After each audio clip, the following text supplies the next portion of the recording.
The Gurnos estate murders. It's been 30 years since the murders of 21-year-old Diane Jones and her two daughters, 2-year-old Shauna Hibbard and 13-month-old Sarah Jane Hibbard. They sadly perished in their home when their house had gone up in flames in October 1995. This was in the Gurnos estate in Merthyr Tydfil. It is said it was an arson attack. Two local women, Donna Clark and her aunt Annette Susan Hewins, were found guilty of arson. This was with intent and endangered life and was jailed for 20 to 13 years. This was while another person, Denise Sullivan, was jailed for 4 years. This was for attempting to pervert the course of justice. Both Hewins and Clark were freed in 1999 when their convictions was quashed.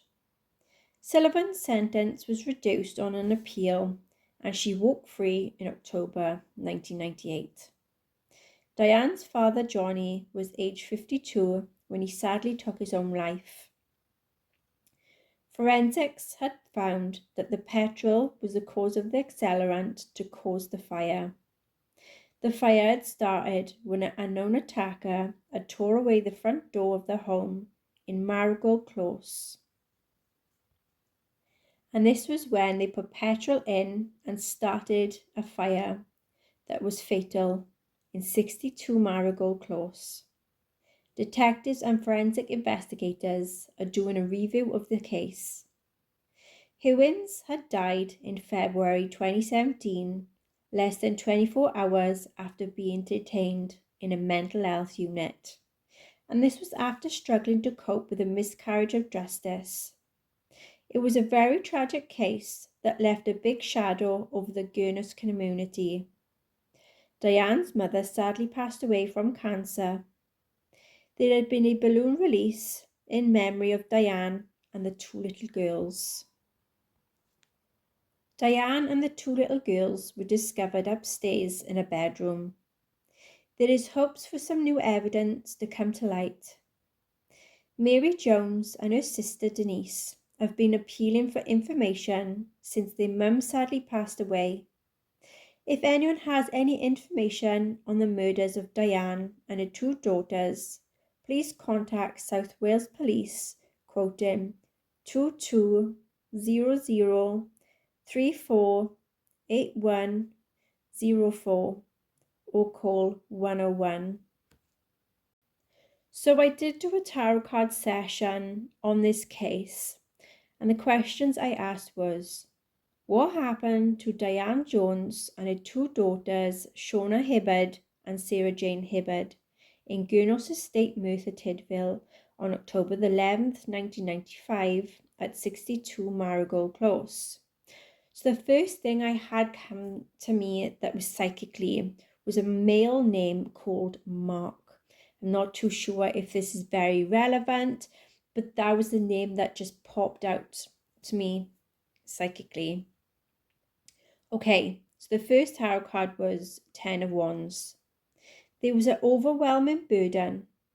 The victim, Diane, had then carried a heavy emotional or physical stress before her death. Lovers. There was a lover, possibly to do with a betrayal or a difficult choice that was involving another person. Ace of Swords. There was a moment of clarity and truth, a decisive act, the murder itself. 9 of Cups.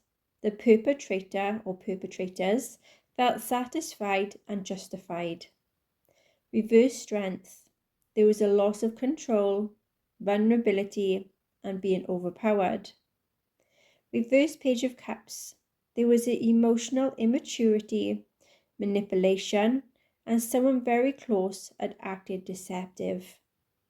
Reverse Hierophant. There was rebellion, crime broke in the society, and possibly hidden by authority. Reverse Two of Swords.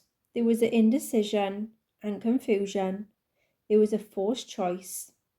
Page of Swords. There's curiosity and an investigation. Someone could possibly be spying and gathering information. There was an ongoing inquiry, and someone knew more than what they had said. Who was involved and responsible for the murders of Diane, Shona, and Sarah Jane in October the 11th, 1995, in Gurnos estate in Merthyr Tydfil? Son. Clarity, exposure of ego, a confident person that faces the public, charismatic, and truth is not entirely hidden.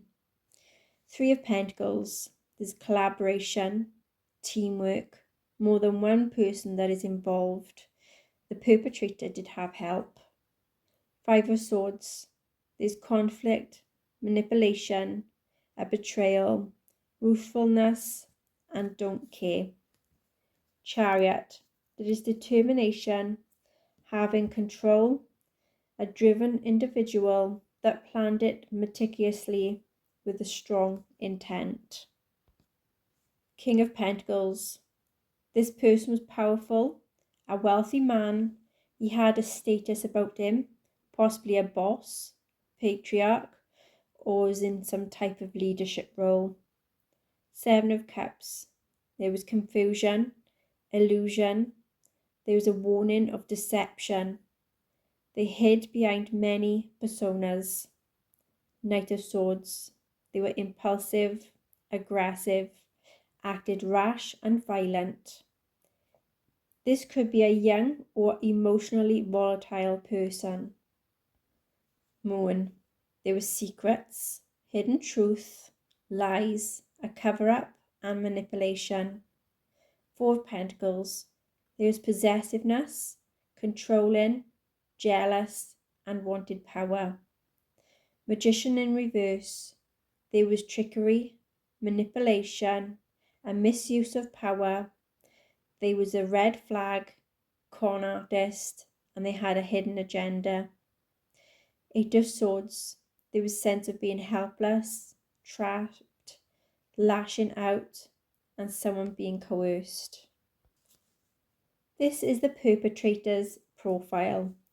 So they're outwardly warm, charismatic, well liked and respected. They use charm to mask their dark intentions. They thrive in a spotlight. They didn't act alone. They was willing to betray and deceive to win.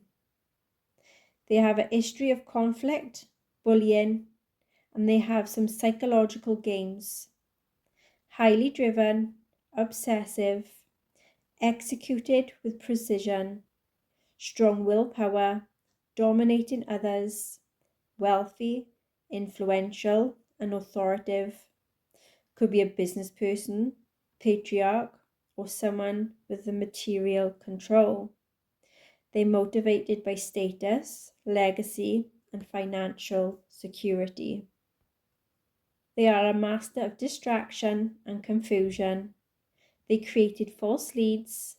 They have multiple personas. They have conflicting stories. They are hard to pin down. They're impulsive, fast acting, and violent. Deeply secretive, possibly disturbed. Operated in the dark. They had a hidden motive. Involved in a cover-up and deception. They are fearing exposure.